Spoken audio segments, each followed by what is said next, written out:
Our guest is Dr. Leonard Madu, and the topic is Cuba. And Dr. Madu, I think the last time that we spoke in reference to this, we were talking about some of the medical advantages you indicated, and as a prelude to talk about some of the problems that Cuba might have. But let's say make some additional statements in reference to medicine in Cuba. Yeah, like I said, Cuba has one of the best medical systems in the world today.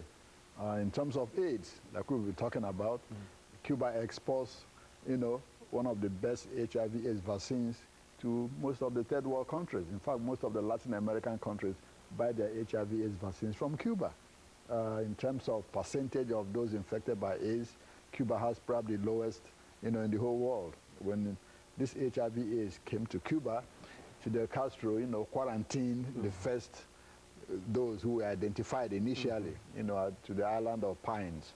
They were quarantined. Then he made sure everybody had to be tested and checked out.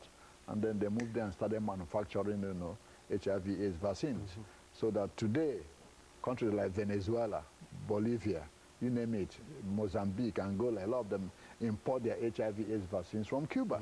In terms of eyesight, Cuba has one of the best. As we speak, right now, there are thousands of people from a lot of South American countries sitting in Havana waiting for their eyesight to be corrected. Some, glaucoma and all this. Yes, Cuba has one of the best. So in terms of medicine, they have, achieved a very, very, very big feat in that country. We don't hear much about it. Not at all. Yeah. No, we don't hear anything about it, as a matter of fact. When President Carter went to Cuba, he was amazed when he went to the Biotechnology Institute to see what they are doing.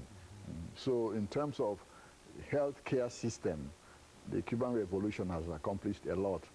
Their educational facilities, probably one of the best in South America. Education is free in Cuba, from elementary to university. So they have probably the highest literacy rate in the Western Hemisphere, even higher than ours here.